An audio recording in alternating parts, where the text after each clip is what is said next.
So starting this SOP on how to run comps on a property and find potential buyers. What you're going to do is you're going to log into REI SIF, click on SIF map, click on the search addresses, and then you're going to put in your subject address that you're wanting to run comps for. I'm going to use this address down in St. Pete as an example. Okay. Once you run the address, you're going to notice that it searches the address in the search box. If I try to zoom out or in, it's going to reselect that address. So all I want to do is just get an idea of where that address is located. And then I'm going to use my draw polygon, and I'm going to situate it to about a mile radius of this property. Just the area that I want to really focus on. And then I'm going to remove the address from the search box by clicking the X, which is then going to filter by all addresses around that address. Okay. And I know where this address is located.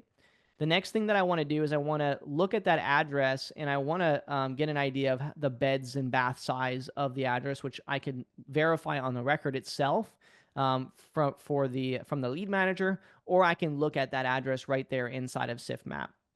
So I'm going to change the bed and bath size to get closer to the property that I'm trying to comp. So I'm going to switch it to 4 bedrooms and say 3 bathrooms as a maximum and click apply.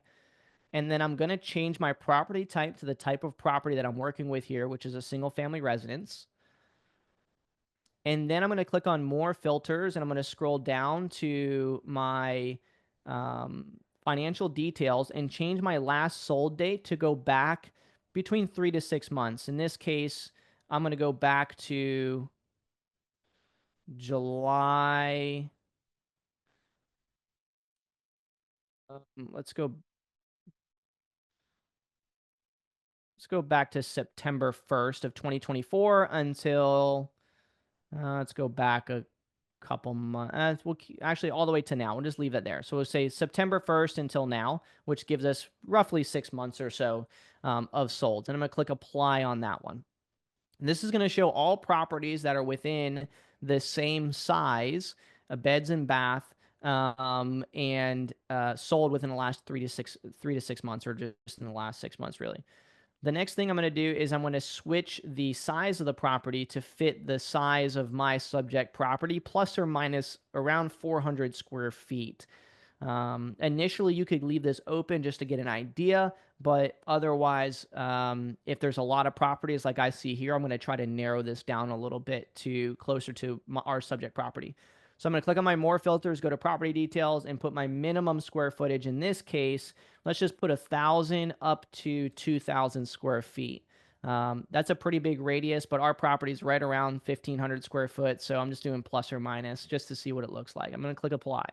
This is going to narrow down to only properties that have sold, which is now 12 properties in the same little community as the property that I'm looking at.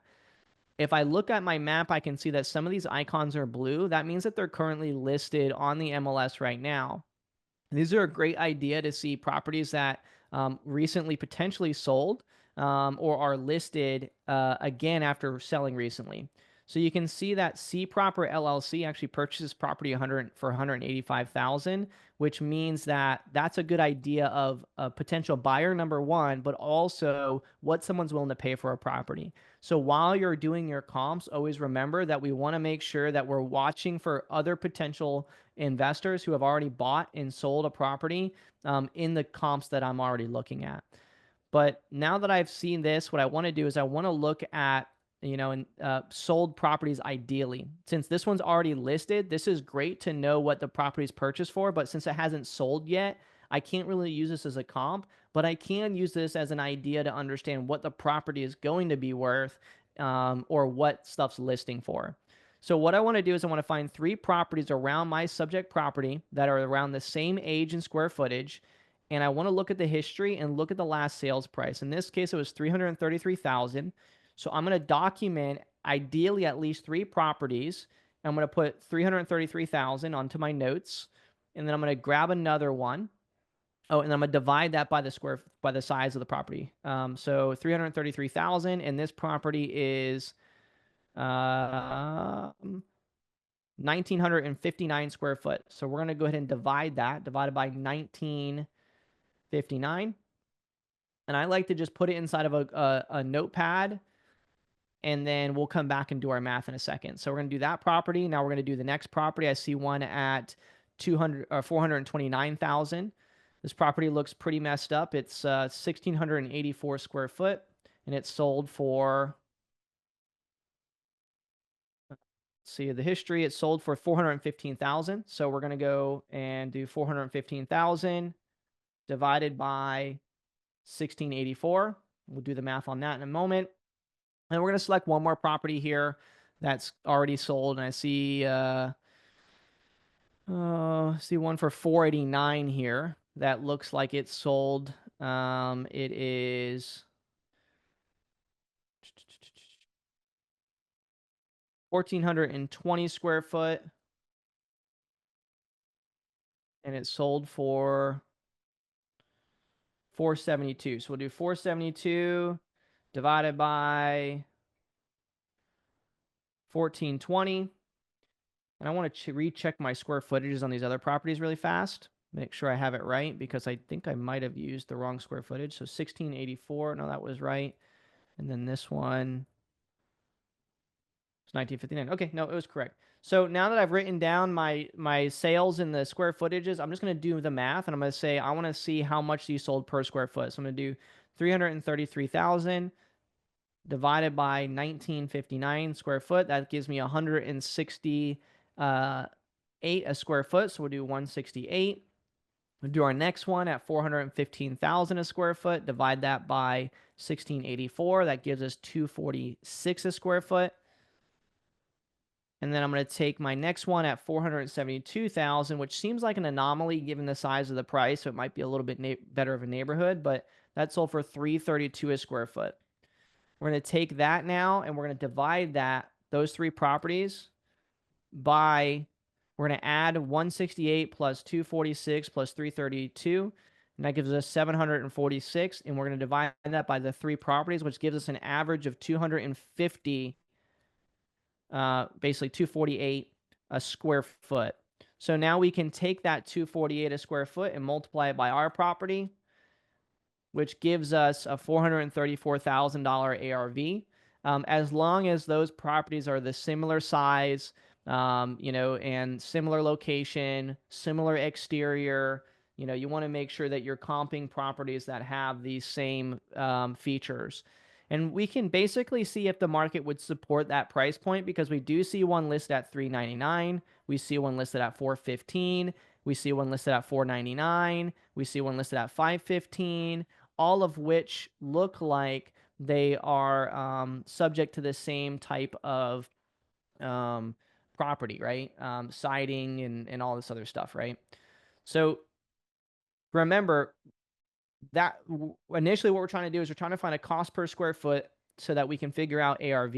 Once we figure out ARV, we can then reverse engineer back and either use the 70% rule to and minus our wholesale fee to be able to get an idea of what it is that, or 70% rule to, so let's say in this case, it's 400, let's say 400,000, right? So times 0.7 is going to give us 280 minus our rehab costs of say 85,000. Gives us a minus our wholesale fee, right? So that gives us a purchase price of around 195,000 is what we could wholesale this for using the 70% rule. There's other advanced ways to do this, but that's an easy way to get an idea of what a property and if the seller is even within the realm of what it is that you could pay for it. Okay. But the second objective here, again, is to see properties and potential buyers. So in this case, we can see properties that are already listed on the market that have sold in the last 3 to 6 months, which tells us that those were flippers. Inside of REISIF, I can select my prospect presets and click on quick resale, and I can actually find properties that were already bought and resold, but this isn't going to show me properties that have not sold yet. So I see this one that sold for 350,000, and I can see that they bought it for 175,000 and sold it for 333. Okay, so that gives me an idea. Again, this person paid 175,000 for this property, and it was 1,959 square foot. Okay, I can remove that quick resale, and then I can look at these other ones that are currently pending, and I can see what they bought it for. This guy bought it for $185,000, and now it's listed at $399,000. So that tells me that at a $399,000 resale price, which is right around our ARV, they may only be willing to pay around $185,000 for the property. However, oh, I got kicked off. However, you got to look at the square footage because, you know, the square footage is important because maybe yours will sell for more. Okay, so essentially, that's how you run some comps. That's how you also find some buyers at the same time. I'm gonna give you some free money. I'm gonna remove all excuses that you have on why you can't get started in REI SIP by actually giving you money to start here at REI SIP. Using this coupon code, you'll get $25 to use for skip tracing, direct mail. Use this coupon code, go sign up for a trial, and continue watching our content and learn more about how to be awesome at sales and marketing in real estate.